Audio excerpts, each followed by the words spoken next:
The morning sun streams through sheer curtains into the bridal suite. Champagne chills and ice buckets.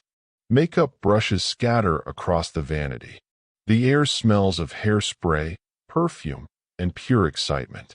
Regina Jepson stands before a full-length mirror in her white silk robe, her dark hair already pinned in an elegant updo with small white flowers woven throughout. But despite the perfect scene, her eyes are distant, thoughtful. "You okay, babe?" Claudia Garcia, her maid of honor and best friend since college, appears behind her with champagne flutes. Regina forces a bright smile. "Of course, just taking it all in. This is really happening." Cold feet. Claudia studies her friend carefully. "No, I love Michael. My grandfather should be here. He would have loved today." Claudia squeezes her shoulder. "Roberto would be so proud. And he would have given Michael the most intimidating father of the bride talk in history." Regina laughs genuinely, tears pricking her eyes. He would have interrogated him for hours. But something flickers across her face. A shadow. A doubt that's been growing.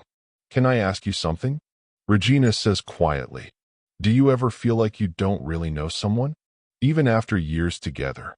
Claudia pauses. "Where's this coming from?" "Nowhere. Wedding jitters." But Regina's thinking about last night's rehearsal dinner, watching Michael check his phone obsessively, seeing his smile fade when he thought she wasn't looking. She remembers finding him outside on the restaurant's patio, phone pressed to his ear. "I said I'll handle it," he'd hissed. "Everything is going according to." Then he saw her, and his entire demeanor changed like flipping a switch. "Sorry about that," he'd said smoothly. Peterson from the firm, panicking about the Westbrook merger. But Regina had heard enough to know. "You told him you'd handle it." Michael's jaw had tightened almost imperceptibly. Handle him. Handle his anxiety. He'd pulled her close, kissed her forehead. "Tomorrow you become my wife. There is nothing more important to me than that." "Then you. Until death do us part, remember?" "Until death do us part," she'd echoed. Now, standing in her bridal suite, those words feel ominous rather than romantic. The church is magnificent. White roses everywhere. 200 guests fill the pews. Regina walks down the aisle on her Uncle Marco's arm, and Michael waits at the altar, tears streaming down his face as he watches her approach. He looks like a man in love. He looks like a man who can't believe his luck. The ceremony is beautiful. They exchange vows, exchange rings. When the priest says, "You may kiss the bride," Michael pulls her close and kisses her with such tenderness that the guests actually applaud. "I love you, Mrs. Ashford," he whispers against her lips. "I love you too," she whispers back. And in this moment, she believes it completely. The reception at the Grandview Ballroom is perfect. Dancing, toasts, laughter. Michael never leaves her side, the attentive husband, charming their guests. But Regina notices him checking his phone constantly. At one point, he steps outside for 10 minutes, comes back looking tense. "Everything okay?" she asks. "Perfect," he says, that practiced smile back in place. "Just confirming some things for our honeymoon." Around 10:30, Regina slips away. She has a surprise planned, something romantic and perfect for their wedding night. The presidential suite at the Grandview Hotel is exactly as luxurious as Regina remembered from the tour. Floor-to-ceiling windows overlook the glittering city. A king-sized bed dominates the room. Everything is pristine white and gold. Regina gets to work transforming the space. She lights candles, dozens of them, placing them on every surface until the room glows with soft, romantic light.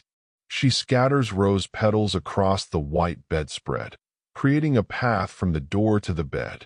In the bathroom, she arranges more candles around the tub, floating rose petals on the water's surface. She opens the complimentary Dom Perignon, pours 2 glasses, cues up a playlist of romantic jazz. The room looks like something from a movie. Perfect. Now for the final touch. She carefully removes her $8,000 wedding dress, hanging it with reverence. From her bag, she pulls out white silk and lace lingerie that cost more than she's ever spent on underwear. She takes down her hair, touches up her lipstick, adds a spray of Michael's favorite perfume. She checks the time.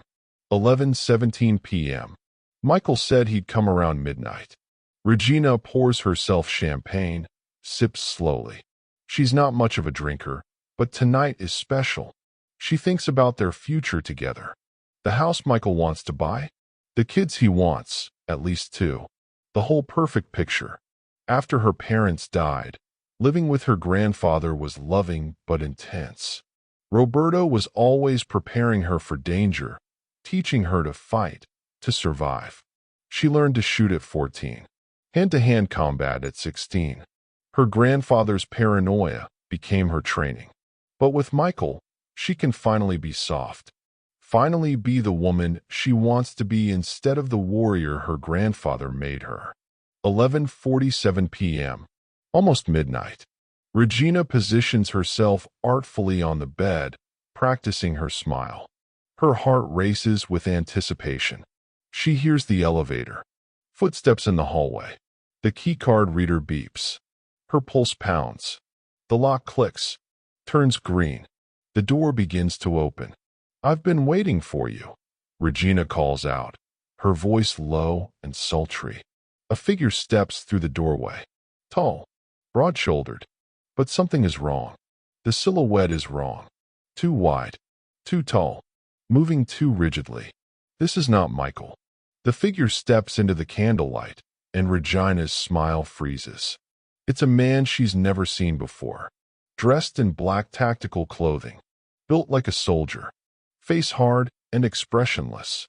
Carrying something that gleams in the candlelight. A knife. "Regina Ashford," he says, his voice flat and emotionless.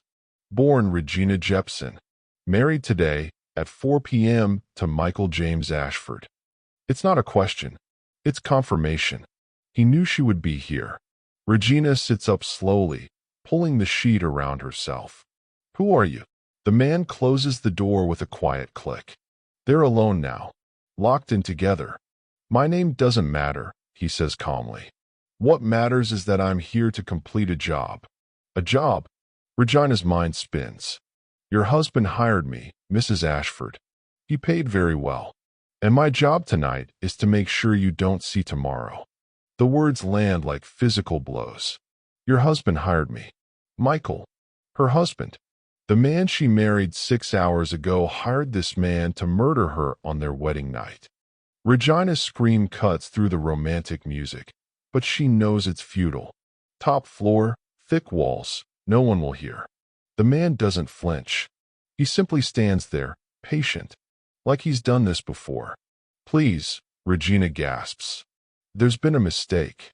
You're Regina Jepson Ashford, 29 years old, orphaned at 16, raised by your grandfather, Roberto Jepson, who died 6 months ago, leaving you $12 million. You married Michael Ashford today at 4:17 p.m. Each detail is like a nail in a coffin. Your husband was very thorough in his briefing. Michael, the word tastes like poison. No." Regina shakes her head violently. "Michael loves me. We just got married. He wouldn't. He cried at the altar because he's an excellent actor. After tonight, he'll be a wealthy widower with a tragic story. The beautiful bride who died on her wedding night. So heartbreaking." Regina thinks about Michael's tears, his trembling voice during the vows. All performance. All lies. "The inheritance," she whispers. "He married me for my grandfather's money." "Smart girl," the man says. Though not smart enough, apparently.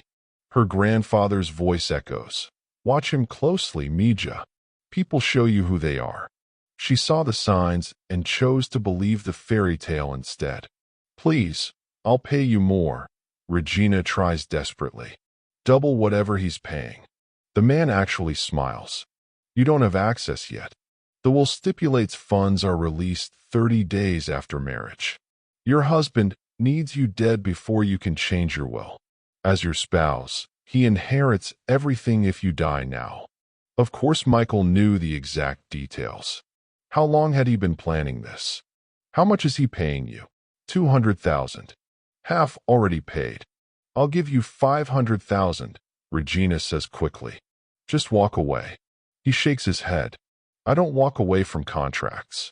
My reputation is worth more than 500,000 over my lifetime. Besides, your husband would just hire someone else.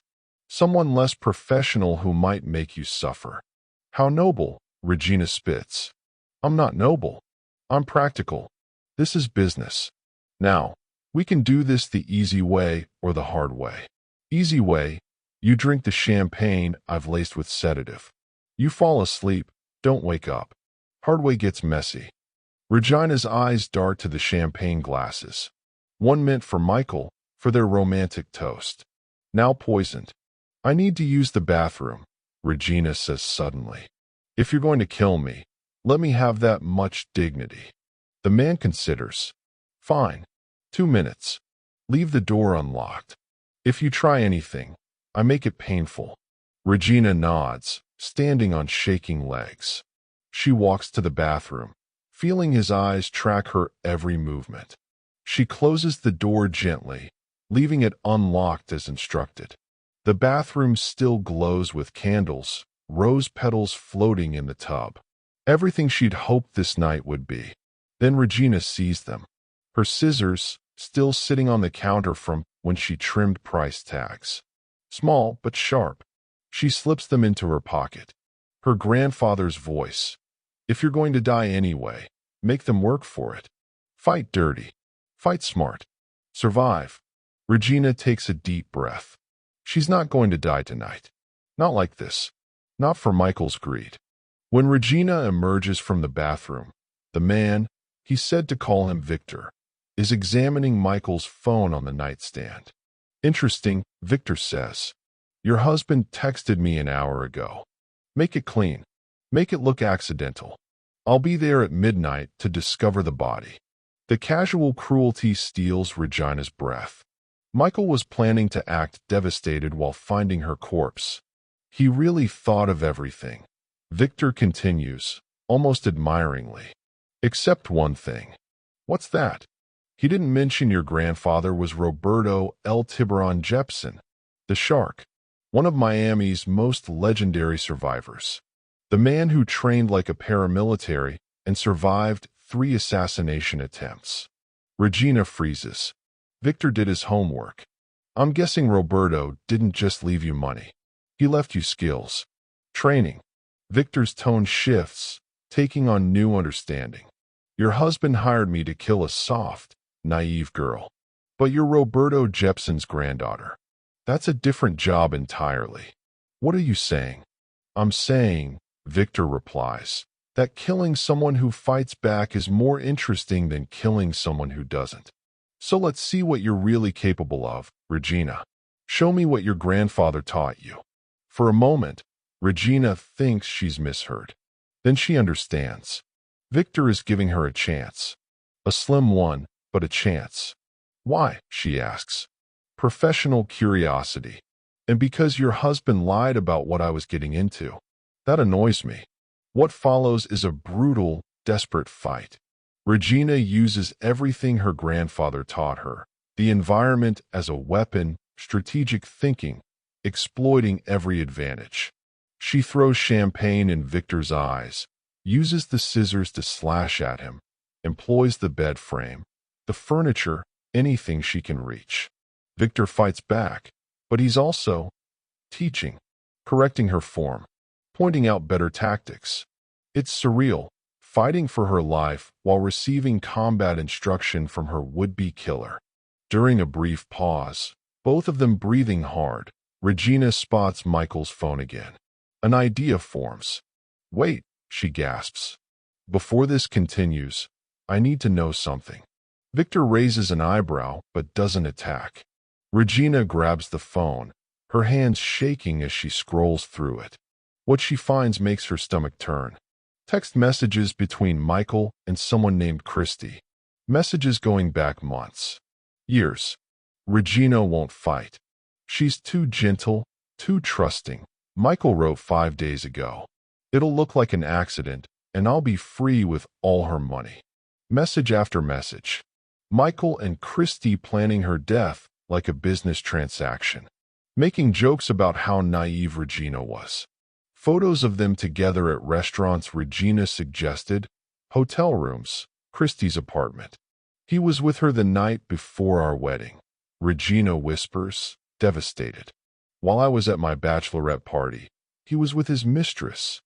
She looks up at Victor, tears streaming down her face. But these aren't tears of weakness. They're tears of rage. I want him to pay for this, she says, her voice deadly calm. Not just die. Pay. Suffer. Lose everything like he tried to make me lose everything. Victor studies her for a long moment. Then we need to change the plan. The reversal. Here's what's going to happen, Victor says, and Regina realizes the dynamic has shifted. They're not predator and prey anymore. They're co-conspirators. Michael thinks you'll be dead by midnight. He's probably at his mistress's apartment right now, celebrating. At 1 a.m., he'll come here to discover your body and call police, playing the devastated husband. So we let him come, Regina says, understanding dawning. And we'll be waiting. Exactly. But first, we need evidence. Real evidence that he hired me, that this was all planned. Victor pulls out a small recording device. I'm going to call him. You're going to hide and listen. We'll get his confession on tape. They work quickly. Regina hides in the closet, recorder in hand. Victor dials Michael's number on speaker. It's done. Michael answers, not even bothering with hello. Not quite, Victor says. We have a problem. What problem? I paid you half up front. You said you were professional. I am professional. But your wife isn't the person you described. She fought back. Made noise. I need to clean up the scene before you arrive. Give me an extra hour. An hour? I can't wait that long. Christy's getting nervous. We need to stick to the timeline. Then you should have told me your wife had combat training. You said she was soft, easy. You lied. She is soft. Michael's voice rises. Her grandfather taught her some basic self-defense, but she never uses it. She's been playing the gentle girlfriend for 3 years because she thinks that's what I want. Just finish the job. Confirm the payment, Victor demands. Half now, half when it's done. 200,000 total to kill your wife and make it look like an accident. Yes. God. Yes, we've been over this. Regina dies. I inherit her 12 million. Christy and I split it and live happily ever after. Just make it happen. There it is. Full confession. Regina's hands shake as she holds the recorder, capturing every word. One more thing, Victor says. Tell me about Christy. I don't like surprises. Christy Thompson, my girlfriend of 2 years. Regina has no idea about her. Thought I was faithful. Michael laughs bitterly. Regina thought I loved her. She actually believed I was crying at our wedding because I was moved. I was calculating how much money I'd have once she was dead. The recording is damning, devastating, perfect. Regina has everything she needs. At 12:30 a.m., Michael enters the hotel suite using his keycard. He expects to find his wife's body. Instead, he finds his wife very much alive, standing beside the hitman he hired, holding a phone with a recording of his confession. The color drains from Michael's face. Regina, baby. I can explain. Explain what? Regina's voice is ice. Explain how you spent 3 years pretending to love me while planning my murder? Explain how you hired Victor to kill me on our wedding night? Explain, Christy.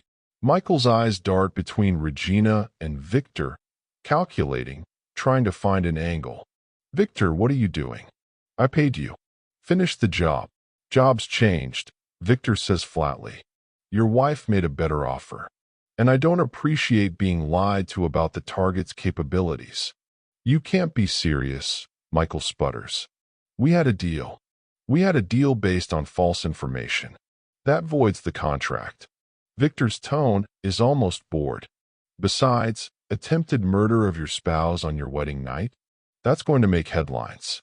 Bad for business if I'm associated with something so sloppy. Michael turns his full attention to Regina, and his mask finally cracks. The charming smile is gone.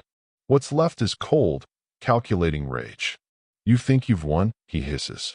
You think anyone will believe you? I'm a respected attorney. You're an emotional bride having a breakdown on her wedding night. Who are they going to believe? Regina holds up the phone. They'll believe your confession, your text messages to Christy, your payment to Victor, your journal where you planned every detail of my murder. I found it all, Michael. Everything. The color drains from his face again. My journal. You went through my things. You hired someone to kill me, Regina says. I think reading your diary is the least of your problems right now. Michael makes a desperate lunge for the phone, but Victor intercepts him effortlessly, slamming him against the wall. Don't, Victor warns. I may not be killing Regina tonight, but that doesn't mean I won't kill you if you give me a reason. There's pounding on the door. Police. Open up. Regina had called them from the bathroom earlier, feeding them just enough information to get them here. Now they have Michael, the confession, the evidence. It's over, Michael, Regina says quietly. You lost. I won. And you'll spend years in prison thinking about how you underestimated me. How you assumed I was weak because I was kind. I hope it haunts you. Officers flood in, weapons drawn. Michael is forced to the ground, handcuffed, read his rights. He's screaming about lawyers, about false accusations. But Regina has the recording. His journal. Text messages to Christy. Everything. As Michael is led away in handcuffs, still screaming his innocence, he locks eyes with Regina one last time. She smiles at him. Not a kind smile.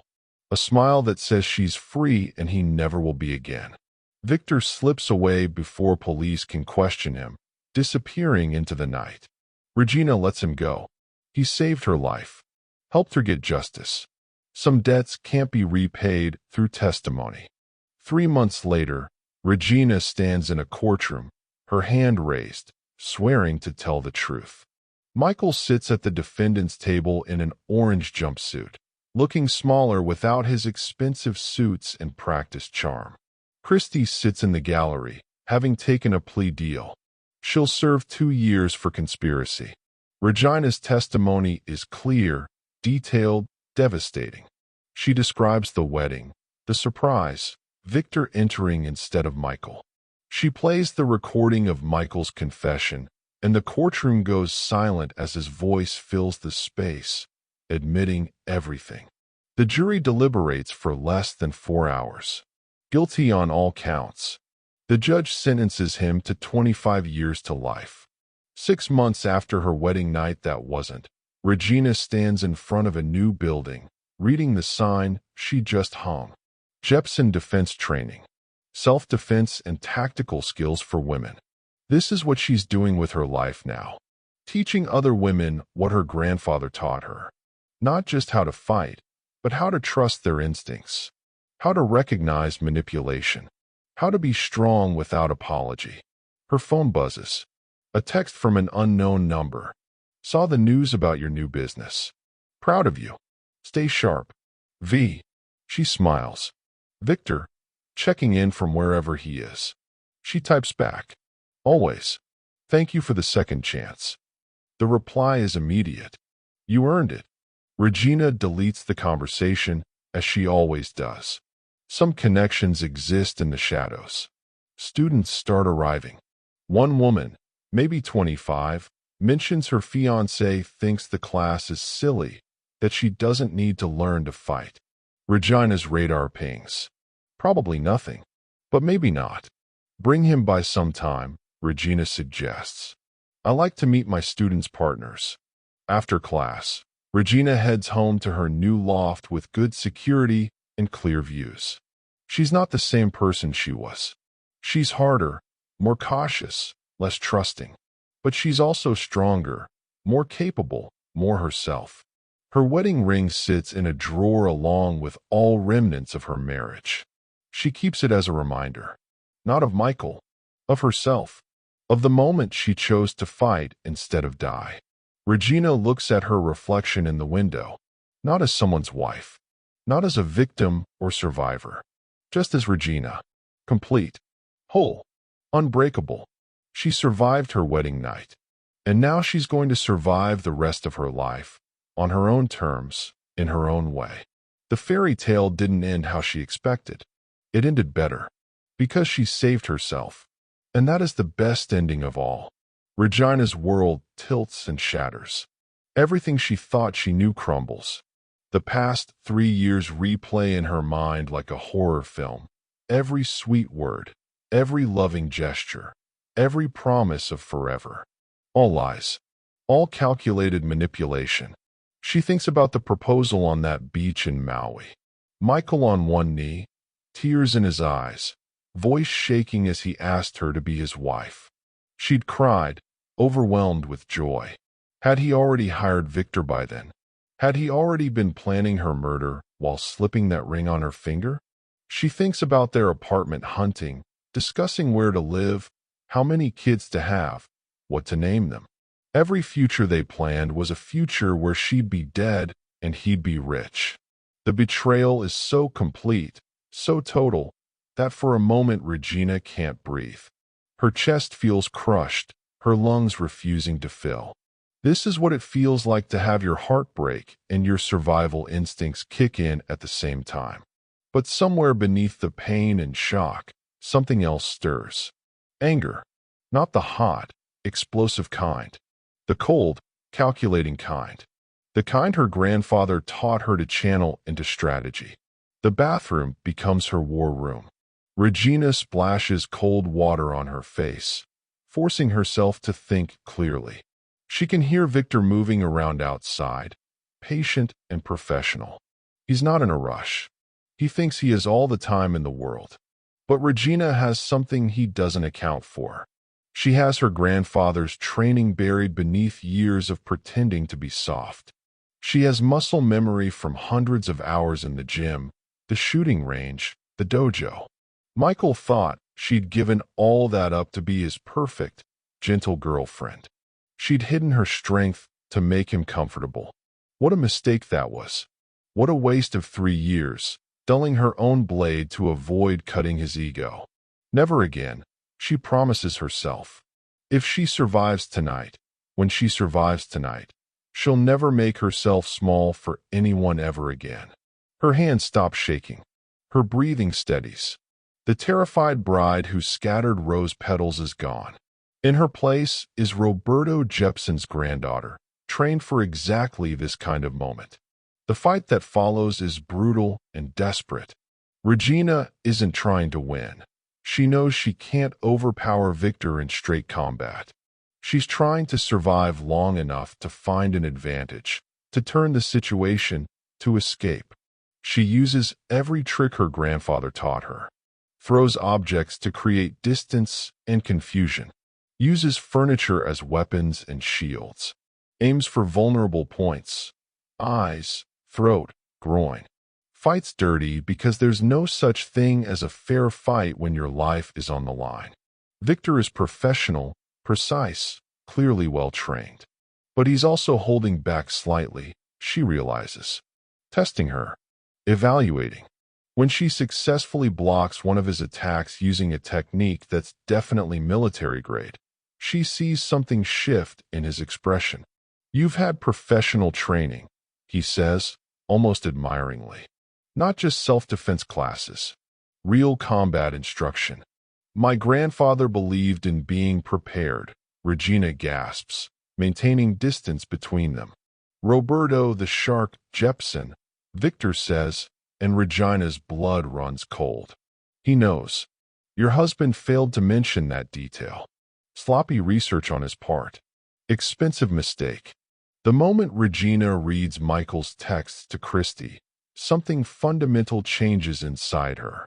The last remnants of the woman who loved him, who believed in him, who wore his ring with pride, that woman dies. In her place is someone harder, sharper, more dangerous. The texts are worse than she imagined. Christy asking if Michael feels guilty. Michael responding with laughing emojis. Guilty about what? Getting rich? Regina made this easy. She's so trusting it's almost pathetic. Another exchange from 2 weeks ago. Christy, what if she finds out before the wedding? Michael, she won't. She sees what she wants to see. She needs to believe in the fairy tale. Makes her controllable. Regina's hands clench around the phone so hard the screen cracks slightly. All this time, Michael wasn't just planning her murder.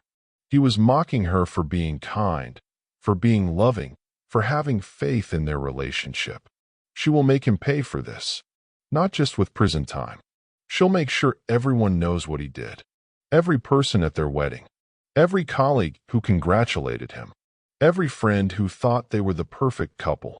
They'll all know that Michael Ashford is a monster who married a woman with the specific intention of murdering her for money. His reputation will be destroyed as thoroughly as he tried to destroy her life. The police station is fluorescent bright and sterile. Regina sits wrapped in a blanket, giving her statement for the 3rd time. It's nearly 4 a.m. She should be exhausted, but adrenaline keeps her sharp and focused. Detective Morrison, a woman with kind eyes, studies Regina's face. You understand that Victor, the man who was hired to kill you, is also a criminal. We'll need to pursue him as well. I understand, Regina says carefully. But he's gone. He left before you arrived. I was focused on Michael and didn't see where he went. This is a lie, but Victor saved her life. She owes him that much. And the recording you made, that's the key evidence. Michael admitting he hired Victor. Michael explaining the plan. That recording will put him away for decades. Regina nods. With the recording, plus Michael's journal, his text messages with Christy, and Christy's eventual testimony, the case is airtight. Michael will never see freedom again. The thought should bring satisfaction. Instead, Regina just feels tired. Bone deep, soul-weary tired. Hours later, standing at her grandfather's grave in the early dawn light, Regina finally lets herself cry. Not for Michael. He doesn't deserve her tears. She cries for the woman she was yesterday morning. The bride who believed in fairy tales. The girl who thought love and trust were the same thing. That girl needed to die so this woman could survive. You tried to warn me, Abuelo, Regina whispers to the headstone. You saw through Michael from the beginning. I'm sorry I didn't listen, but I'm listening now. I promise I'll never ignore my instincts again. Never hide my strength. Never be less than I am for someone else's comfort. A gentle breeze rustles the trees, and Regina chooses to believe it's her grandfather acknowledging her words, approving of the woman she's becoming.